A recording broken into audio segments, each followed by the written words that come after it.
I love failure.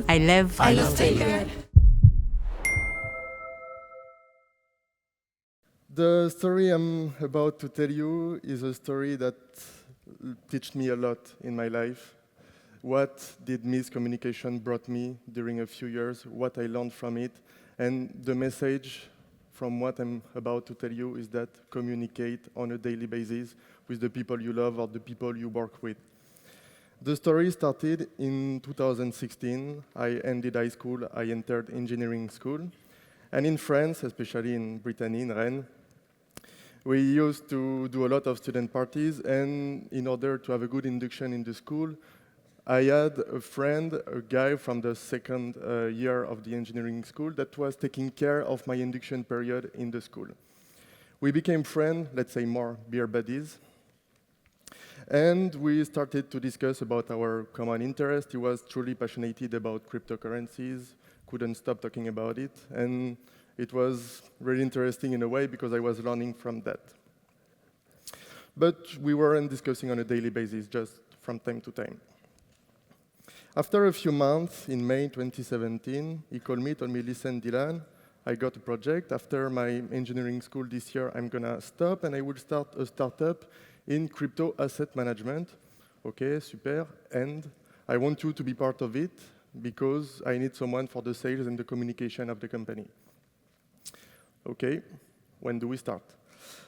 It wasn't that easy because we were the first in France with such a project, with no regulation, with nothing at all. So we had to work a lot on the regulation, on the laws, and on the contracts. So we worked with really big lawyers in the domain in order to have something really structured from the beginning and to be in advance with what was coming in terms of regulation. What is important to know is that in France, in my engineering school, my time was split. 2 weeks I was in school, 2 weeks I was working. So basically, my remaining time was the evening and the weekend. So we were working every evening from 5 to 2 a.m., 3 a.m., the weekend. But more than that, we became friends. So all my time was with Paul, was with our other partners as well, which was the sister of Paul, Elora, and Marc-Antoine. We were spending almost 100% of our time all together, working on this project, going out together. I was living with my parents at this moment, but I wasn't seeing them almost the lock, never. The first milestone of the company was the incorporation in December 2017. And how do we start the incorporation? We go to Cannes, to an amazing event, in the famous place, the Palace of the Festival of Cannes. I was working on the same carpets as Brad Pitt did, Quentin Tarantino. It was really impressive because this place is iconic in France, but even I think in Europe and worldwide. And it was really amazing. It was a way to see that our product was viable. People were getting interested into it, into crypto. They were asking a lot of questions because at this moment it was all about, okay, there is a bull run, but what is Bitcoin? It's nothing that we can see. And before, of course, what happened in December 2017 when Bitcoin basically crashed. In a few months later, we did another event, Laval Virtual, which is a virtual reality event, I think the biggest in Europe. And we were doing conferences with Paul on Saturday and on Sunday. The first day went super well, the conference was really good. But on Sunday, I was the first on the booth of the trade fair. I was like, okay, 9 a.m., Paul is not here. Okay, 10 a.m., the conference is in 1 hour. 10:55, he is coming, but in this delay, I was like, okay, I would have to do it alone. We splitted everything from the beginning, so I have to be ready in 10 minutes, but finally he showed up. And what did I think? I was like, okay, so basically, yesterday he was out, he was having fun, and wasn't ready to be here today to represent the company with me.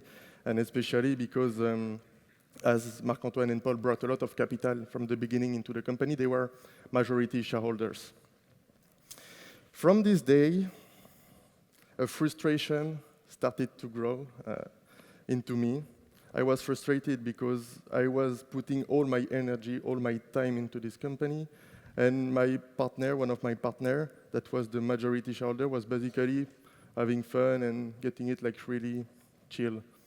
But our startup is a baby. We have to put all our energy in it if we want it to work. A few weeks later, the frustration was going up and up and up. I was really bad at communicating with him. I was upset when I was talking to him. I was super furious. I was like a kind of silent treatment and aggressivity at the same time. It was really, really special. And I had another point that was worrying me a bit about the company is that Paul wanted me to be full-time on the company. I mean, split it with the school starting in September, but this has a cost for the company. They have to pay the business school, and they have to pay a salary. And for a newborn company, for me, it was a financial risk. A financial risk that I didn't communicate to Paul, nor my partners. What I do was way more clever. I put a post on LinkedIn. I'm looking for a job in Toulouse, 6 hours from Rennes. My partner was in a city break the weekend. Of course, he saw it. I was frustrated. He was upset. 1-1, it's a draw. No, it doesn't work like that at all. The 2nd of May, I received an email. Paul, it was 8 p.m. I remember this evening, I was in my bedroom. From Paul, dear Monsieur Delhommois, you failed at your task of managing partner of the company. First of all, we decided to demote you from your position. Of course, all together with Laura, Marc-Antoine, and Paul. Okay.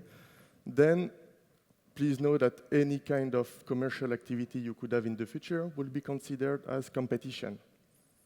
So, we let you a few days to take a decision to whom you give your shares of the company. Okay. At this moment, first of all, I came back to her, so okay, it's happening. My wings were cut. I was drowning because I was feeling a few points. I was feeling really sad, really disappointed, and I was not only losing my baby company, I was losing as well my relationship with my partners, my friends. I was losing everything from this day.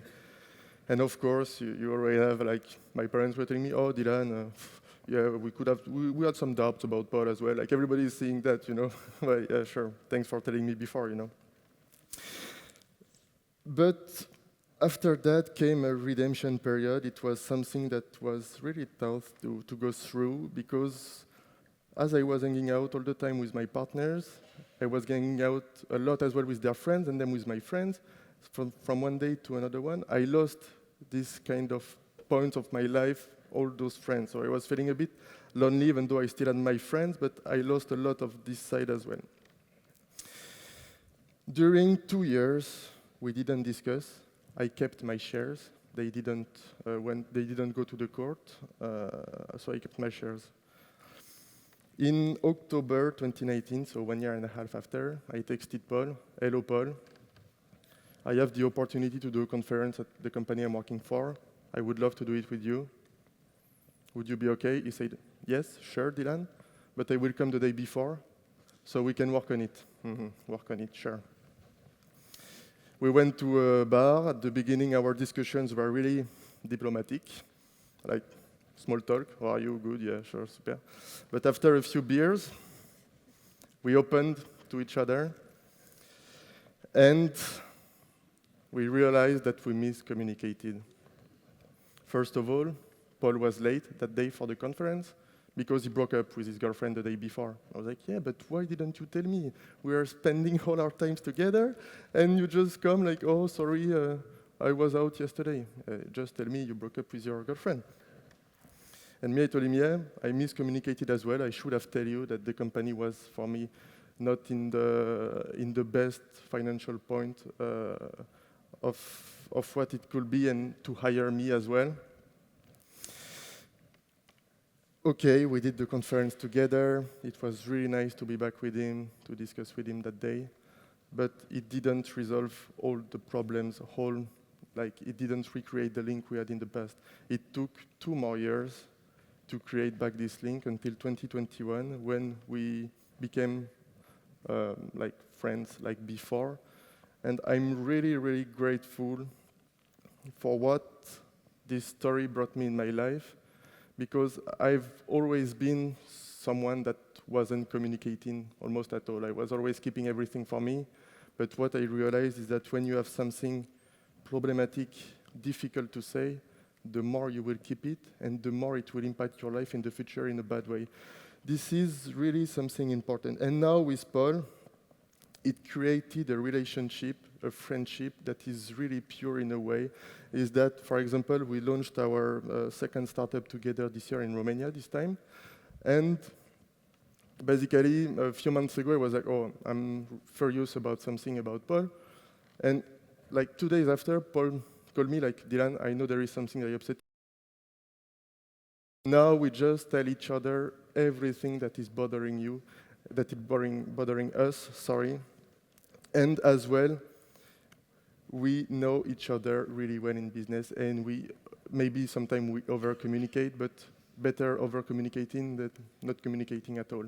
So my message is really the following. Communicate with your business partners as you would communicate with your wife or husband, and communicate with the people the more than you can, because the more you keep it for you and the more difficult it's gonna get and the more problematic it will be in the future. Thank you very much. I love failure. I love I love failure.